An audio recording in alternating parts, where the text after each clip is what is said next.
Now we're going to take a look at the standing Kimura. The standing Kimura, or the chicken wing, or the figure 4 lock, is basically I'm figure 4ing my arms, and I'm putting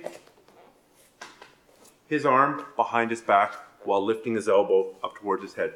Now, in a standing context, maybe he's done an arm drag, or maybe he's ducked under my arm here, and he's taken my back. This is pretty bad here, right? He's taking my back. First thing I do is I'm going to stabilize, I'm going to base out so that I don't get taken down real easily. Now, I take a look at his hands. In this case, I'm going to attack the bottom hand because his hands are palm to palm. If it was the other way, if he was grabbing his wrist, I might push the top hand. Either way, take a look at his hands. Right now, this hand's palm up. I put both thumbs inside and I push down to break it. I grab the wrist with my thumb initially. I wrap the arm and I grab my own wrist and I take my thumb out of the equation. At this point, it's a thumbless grip. How I finish it from here really depends. The basic way that you might want to start is by turning in, lifting the elbow high up, turning. Sometimes you can finish it standing, or if you take them to the ground under control. Now we're here in a standard Kimura position, and I can finish it however I want and get the tap.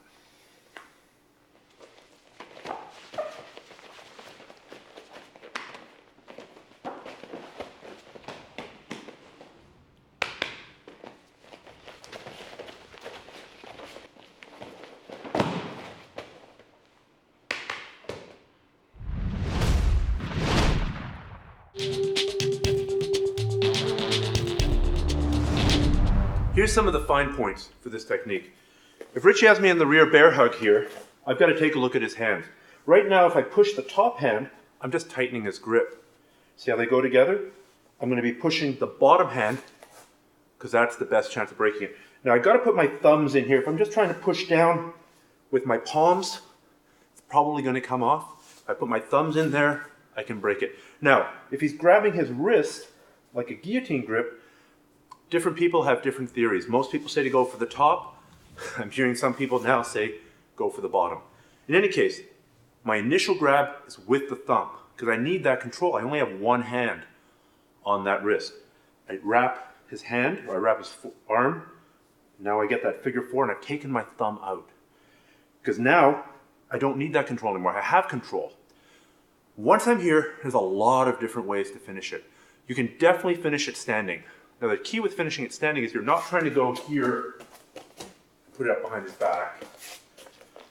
That's what police hammer lock. It's not going to work against a good person. My goal here is to lift his elbow as high as I can into the air and then turn. See, I barely have to move it at all. Whereas I'm down here, look how far I have to push it. Up here, I can tap him out hardly with doing any work. Sometimes you can spiral them down the way that I did. Another option is to do a sacrifice roll, where here, I insert my hook here on his thigh, and I sit down and flip him over. I try to follow him. We're here. Now, from here, I try to follow him. I generally like to finish this from a north-south position. If you're more comfortable finishing it from a side mount, that's great. And you know what? If you lose it, you were in a pretty bad position. You were standing, the opponent had you in a rear bear hug, and you're now on top on the ground. So that's already a pretty good trade-off. One thing though, this move has dislocated a lot of shoulders, a lot of elbows, broken a lot of bones. When you have your training partner here, don't crank it. It's just so, you can move so fast standing that you can really hurt somebody.